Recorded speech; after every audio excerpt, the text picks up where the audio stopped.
Assalamualaikum warahmatullahi wabarakatuh. Alhamdulillahirabbil alamin. Arrahmanirrahim. Asyhadu an la ilaha illallah wa asyhadu anna Muhammadar Rasulullah. Raditu billahi rabba wa bil islami dina wa bi Muhammadin nabiyya wa rasulah. Rabbi shrah li sadri wa yassir li amri wa hlul 'uqdatam min lisani yafqahu qawli. Bersyukur kita kepada Allah masih diberi kesempatan kita berjumpa untuk melanjutkan bahasan kita dalam mata kuliah manajemen ternak perah. Dengan pada kesempatan ini kita akan bahas tentang manajemen pemeliharaan sapi perah induk atau laktasi.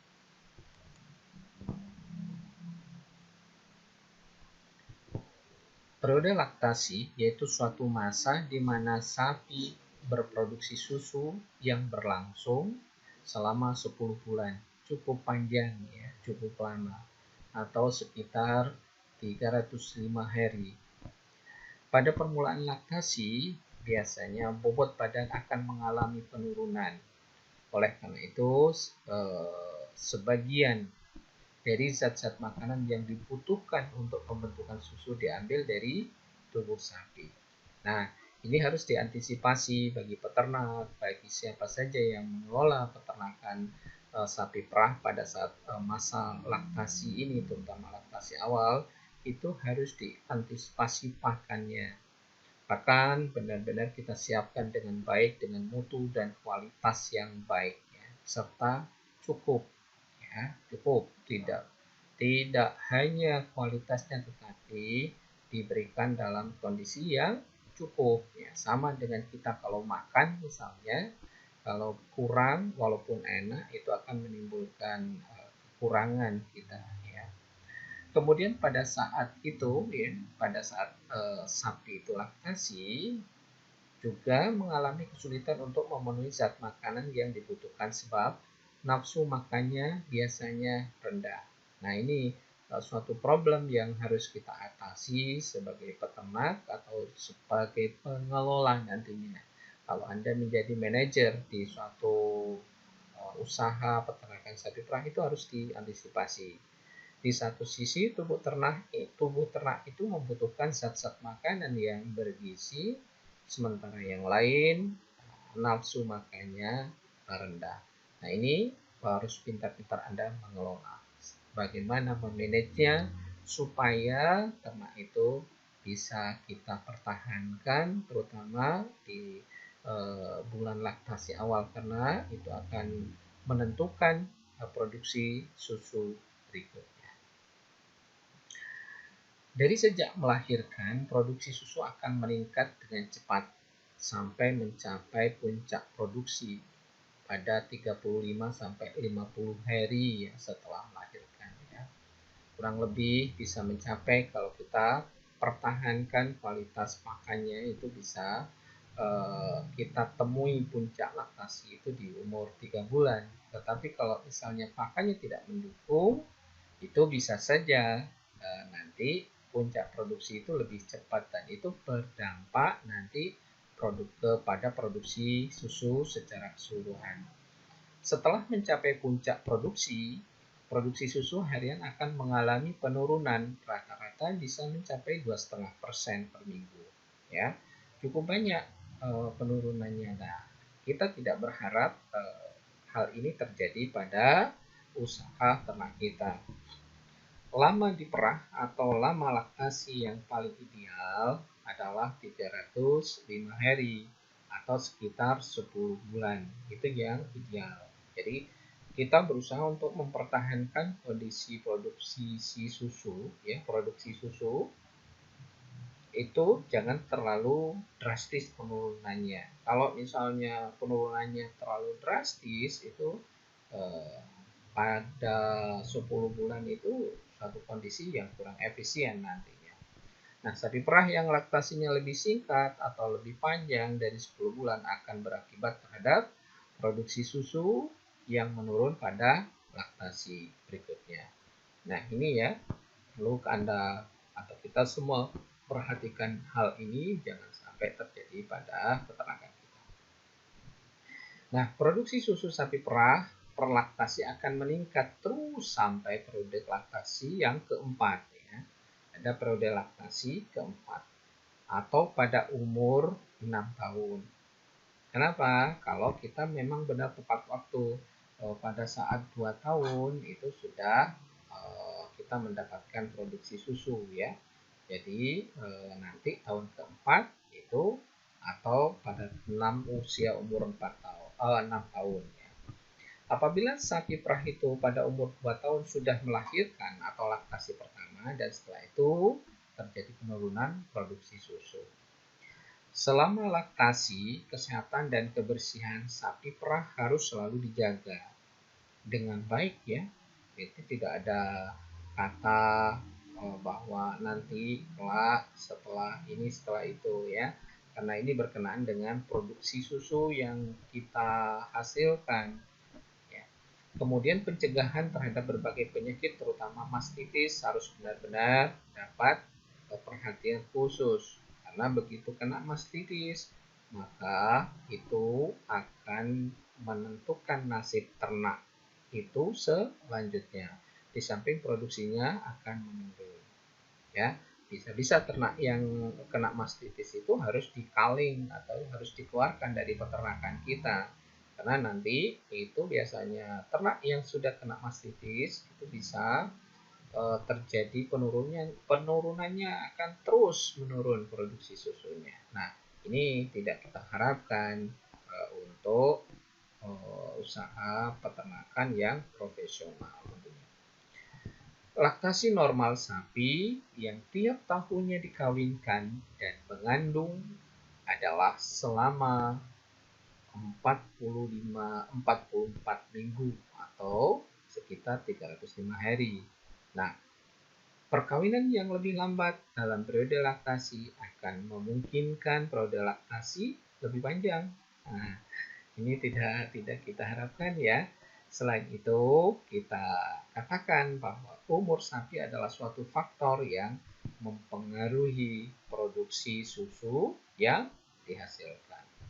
Ya, jadi umur sapi adalah yang menentukan atau salah satu faktor yang mempengaruhi produksi susu, air susu ya. Nah, pada umumnya produksi pada laktasi pertama adalah terendah ya. Dia baru belajar. Sama dengan mungkin Anda punya pohon mangga yang buah pertama itu biasanya tidak selebat kalau misalnya berbuah periode kedua. Dan akan meningkat terus pada periode-periode laktasi berikutnya dengan catatan ya seperti tadi tidak ada kasus misalnya mastitis bahkan bisa dipertahankan dengan baik sesuai dengan produksi susunya karena memang kita menyusun ransum sapi perah itu patokannya adalah produksi susu. Sudah barang tentu misalnya produksi susunya 20 liter misalnya itu akan berbeda kalau kita menyusun ransum pada sapi yang produksi susunya 25 liter per hari ya. Nah, pada umumnya produksi pada laktasi pertama adalah ini ya. Dia tidak sebagus untuk periode laktasi nanti setelah misalnya periode laktasi yang kedua, ketiga dan seterusnya. Namun faktor-faktor lain seperti makanan ya, ini makanan ya, kembali lagi Bapak tegaskan ya, makanan, kesehatan, frekuensi pemerahan itu juga harus diperhitungkan juga ya. Biasanya pemerahan itu di 2 kali ya. Dapat lebih berpengaruh terhadap produksi susu dibandingkan faktor umur sapi. Nah, ini pentingnya manajemen pengelolaannya. Kita harus paham dan harus benar-benar diperhitungkan, terutama makanannya, kesehatan. Ya. Ini lebih banyak ke manajemennya. Ya. Jadi ini yang perlu Anda atau kita semua perhatikan kalau kita berkeinginan atau bergerak di bidang usaha peternakan sapi perah. tapi yang menjanjikan sangat besar ya untuk usaha sapi perah ini, karena salah satu usaha di bidang peternakan yang memberikan oh, pemasukan harian ya adalah di usaha sapi perah. Jadi kalau begitu kita atau ternak kita sudah berproduksi susu, maka dia akan terus bisa diperah dengan tadi ya, dengan catatan ya, bagaimana kita memanage makanan dan kesehatan.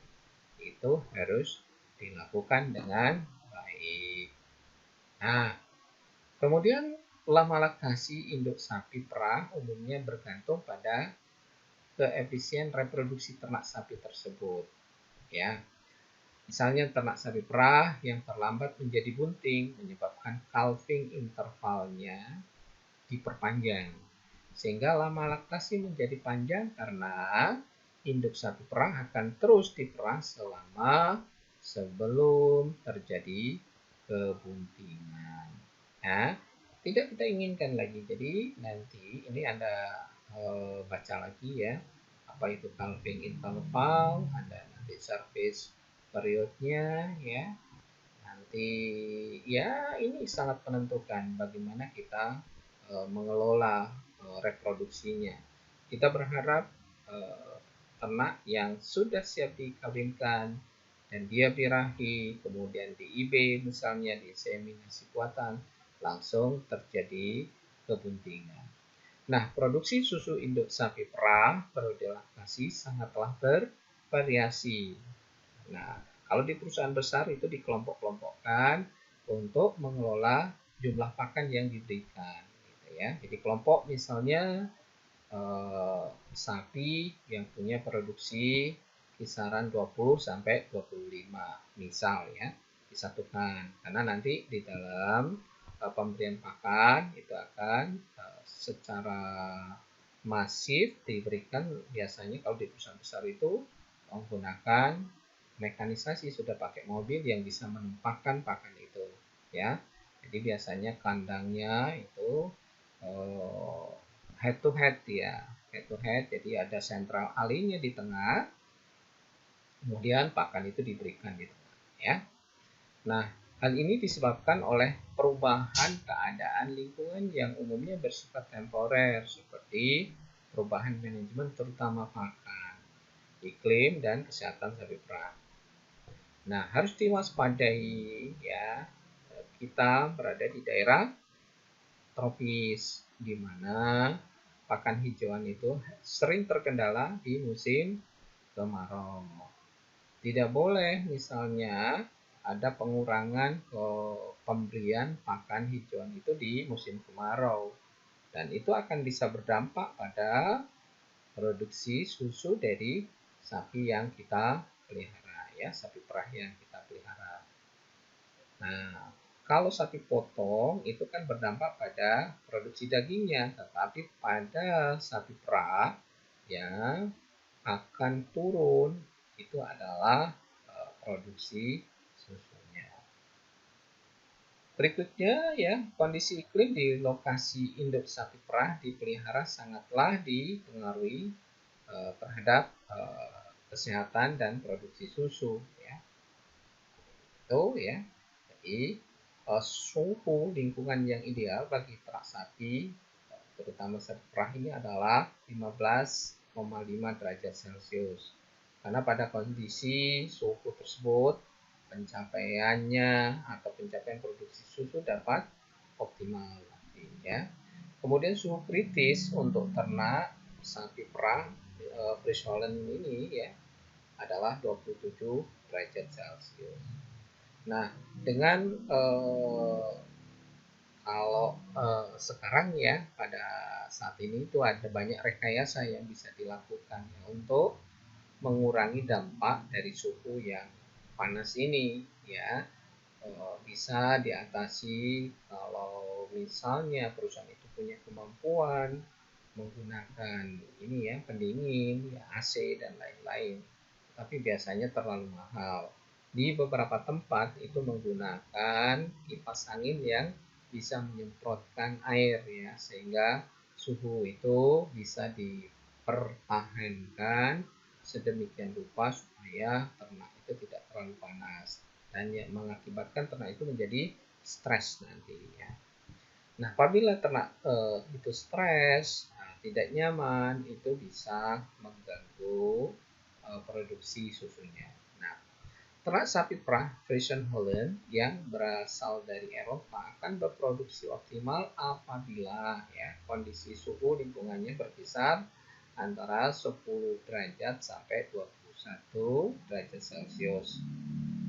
Ya, tetapi di Fiji dengan rataan suhu lingkungan 24,4 derajat Celcius dan tingkat kelembapan relatif tinggi, ternyata ternak sapi perah mengalami penurunan. Nah, ya, ini tinggal strategi kita. Misalnya kalau di kita di Bengkulu itu ada daerah yang sejuk, ya Anda sudah bisa menebak di mana, misalnya di Rejang Lebong, di Kepahyang yang memang punya pegunungan, ya, bukit barisan yang secara tidak langsung ya suhu atau kondisi lingkungan itu suhunya lebih rendah dibanding dari daerah yang lain ya di provinsi Bengkulu ini.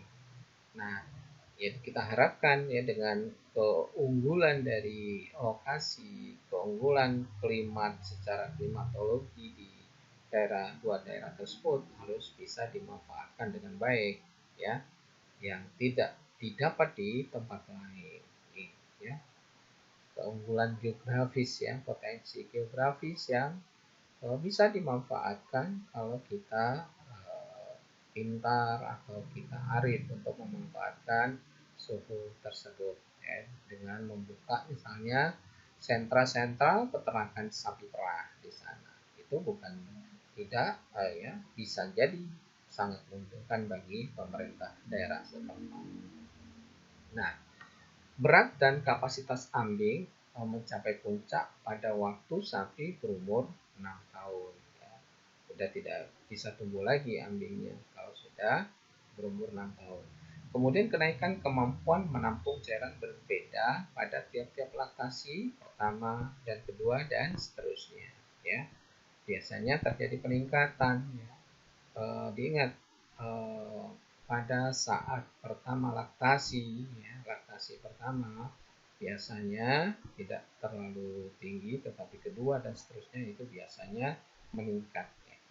Kemudian sapi berumur 5-6 tahun periode laktasi ketiga dan keempat yang pada umumnya sudah mencapai kedewasaan berproduksi dan mampu pemberian hasil produksi air susu yang tinggi, dan itu sudah maksimal ya, tidak mungkin kalau sudah pada titik puncaknya tidak akan naik. Di mana pada setiap periode laktasi produksi air susu yang dihasilkan mencapai hasil produksi susu yang maksimal pada bulan ketiga. Ya, jadi puncak produksi kalau kita menggambarkan dalam bentuk kurva laktasi itu adalah bulan ketiga setelah melahirkan. Ya. Produksi susu pada sapi perah terbanyak dihasilkan pada periode laktasi ketiga dan keempat dengan kisaran umur antara 5 sampai 6 tahun. Dan sesudah itu produksi susunya akan terus menurun dengan semakin tuanya umur sapi. Oleh karena itu ya perlu dipertimbangkan ya, perlu diperhitungkan apakah kita akan melakukan culling ya, culling atau pengeluaran sapi yang umur di atas 6 tahun karena kemungkinan besar tidak bisa ditingkatkan kembali dan bahkan produksinya ada kecenderungan menurun. Nah, ini seperti digambarkan di depan ya, biasanya di industri sapi perah ini ya, jadi head to head ya, begitu pemberian makan menggunakan mobil ditumpahkan ke kanan dan kiri, termasuk pemberian konsentratnya. Atau yang lebih bagus lagi seperti di perusahaan yang besar ya, seperti Kita lihat kalau pas ada filtrate ya, ke Ultrajaya, dia sudah memberikan complete feed. Apa itu complete feed? Ya, pakan yang benar-benar sudah dicampur antara hijauan dan konsentratnya sesuai dengan kebutuhan dari sapi perah itu, dan disesuaikan pada produksi susunya. Misalnya kelompok di blok ini 25 liter per hari misalnya. Nah, itu biasanya sudah disusun ya, complete feed itu yang bisa mendukung produksi susu sebesar 25 liter per hari tersebut. Nah, berikutnya kita akan bahas ya, untuk sapi induk ini atau sapi laktasi ini adalah kebersihan badan sapi perah. Bagaimana caranya? Caranya ya mau tidak mau kita mandikan ya, karena kita tahu yang namanya sapi rebah itu tidak seperti manusia. Kalau sapi rebah rebah aja ya, tiduran merebahkan badannya, dia tidak peduli bahwa di bawahnya itu ada kotorannya sendiri. Beda dengan manusia, begitu lihat kotoran dia tidak akan mendekat itu. Tapi sapi ya, dia merebahkan diri sehingga kemungkinan ambing ya, kemungkinan pantatnya ataupun daerah di sekitar ambing tersebut atau terkena juga putingnya itu terkena kotoran dari sapi itu sendiri ya. Jadi kita harus memandikan sapi, hendaknya dilakukan setiap hari untuk menjaga agar sapi tetap sehat dan bersih, sehingga parasit di luar atau parasit dari luar tidak mudah menginfeksi sapi kita. Nah, di samping itu untuk proses memperlancar metabolisme dalam memproduksi susu yang tetap tinggi dan stabil ya. Kita lihat misalnya kalau kita habis mandi itu terasa segar, demikian juga sapi ya. Berarti itu ada indikasi bahwa metabolisme yang ada di dalam tubuh kita itu bisa berproses dengan lancar ya. Kemudian untuk menjaga agar susu tetap bersih dari bulu-bulu rontok ya. Nah, itu salah satu fungsi kenapa kita harus mandikan sapi ya. Kemungkinan kan ada bulu yang rontok bisa masuk atau kotoran lain bisa menempel pada kulit dan akan mencemari ya, mengkontaminasi dari susu yang kita hasilkan. Ini jangan sampai terjadi. Walaupun ya tetap kita harus persiapkan sedemikian rupa, walaupun dengan menggunakan mesin perah, tetap kita harus waspadai jangan sampai terjadi kontaminasi dari kotoran yang mungkin terjadi dari ternak yang kita punyai.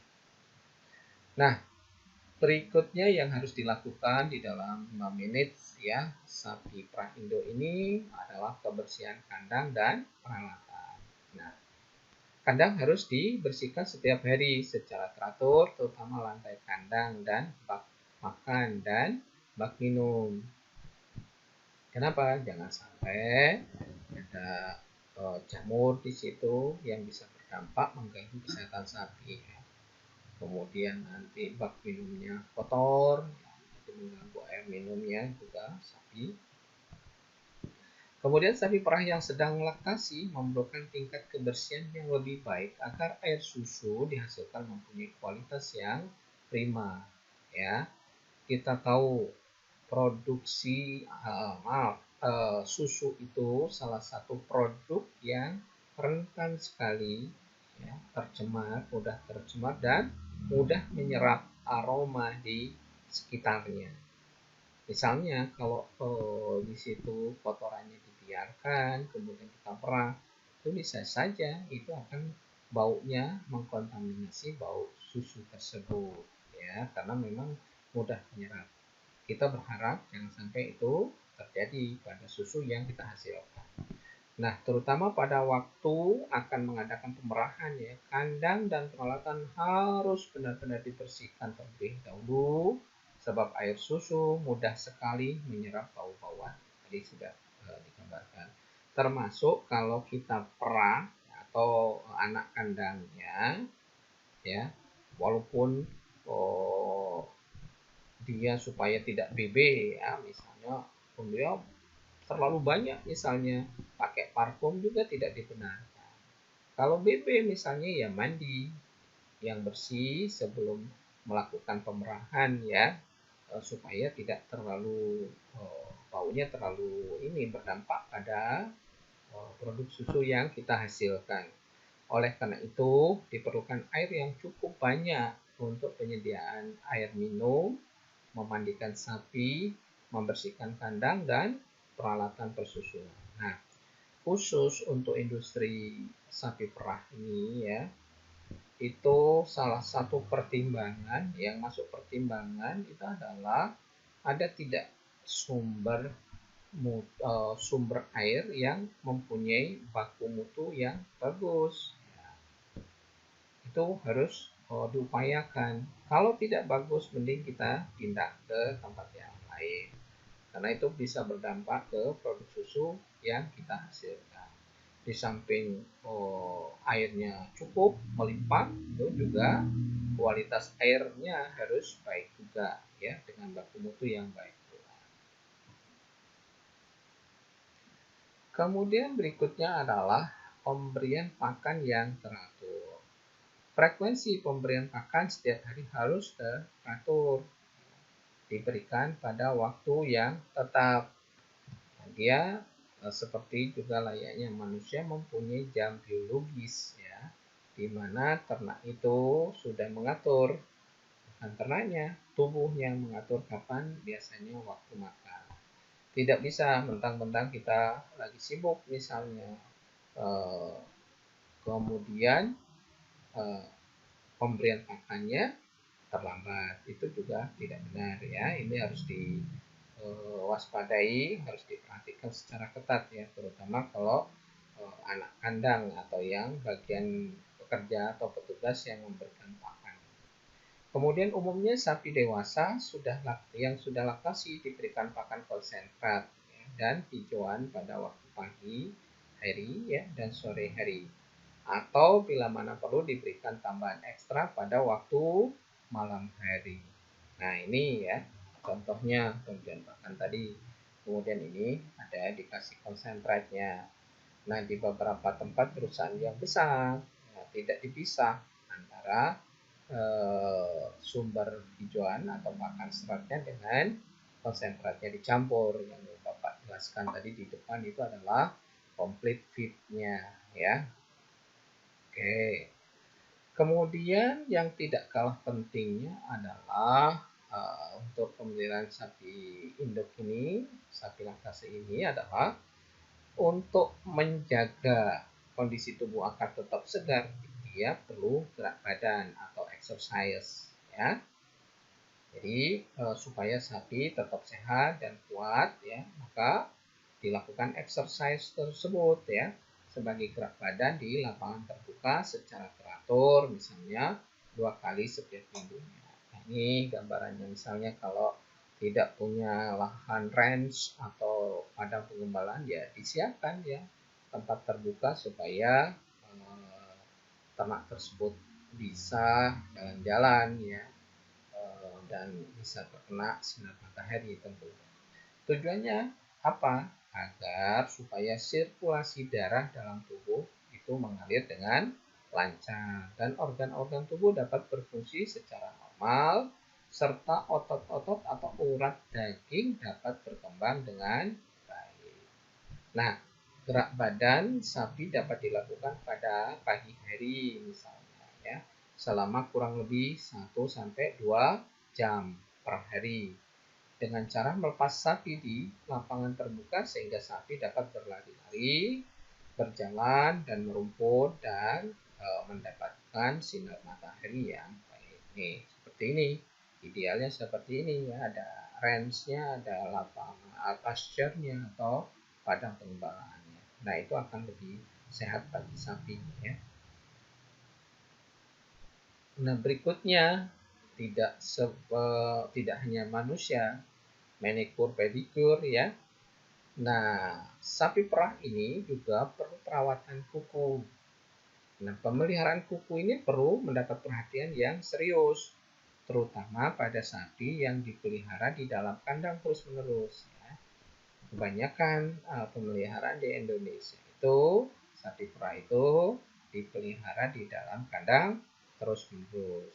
Nah, untuk menjaga kedudukan atau posisi kuku yang serasi, maka setiap 6 bulan sekali agar dilakukan pemotongan kuku secara teratur, terutama kuku bagian kaki belakang. Ya.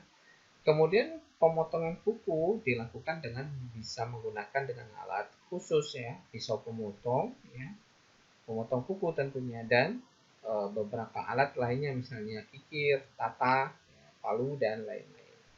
Nah, kuku yang dipotong adalah bagian lapisan tanduk pada telapak kaki sampai menjadi rata atau menjadi sedikit cekung ya, sehingga berat badan sapi terbagi rata pada keempat kaki ya.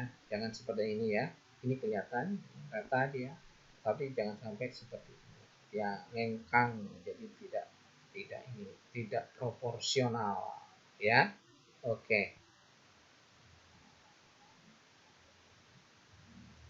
Nah, bagaimana cara pemotongan kuku yang mudah dan aman adalah sebagai berikut ya. Sapi yang kukunya sudah panjang dapat dibawa ke kandang jepit untuk memudahkan pelaksanaan serta pemotongan kuku. Ya. Kuku sapi dibersihkan dahulu dengan air bersih dan disikat sampai bersih. Kemudian bagian kuku yang telah mati dibersihkan terlebih dahulu dengan pisau kuku. Ini ya. Kemudian bagian kuku yang panjang dipotong sesuai dengan bentuk kuku yang normal, mula-mula bagian depan dan samping, kemudian bagian bawah solnya ya, solnya. Perhatikan dalam pemotongan kuku diusahakan jangan sampai terjadi pendarahan. Ya. Setelah dipotong bagian kuku tersebut kemudian dikikir ya, agar lebih halus dan indah. Selanjutnya diolesi dengan yodium tinctur atau bisa menggunakan juga formaldehyde ya, untuk menghindari nanti terjadinya infeksi kalau kebetulan kita terlalu dalam di dalam memotong kukunya. Ya, sama dengan manusia. Oke, untuk sementara kita cukupkan dulu pertemuan kita. Semoga bermanfaat ya. Anda juga tetap semangat jaga protokol COVID ya. Karena bagaimanapun kita harus menyesuaikan dengan kondisi sekarang ya.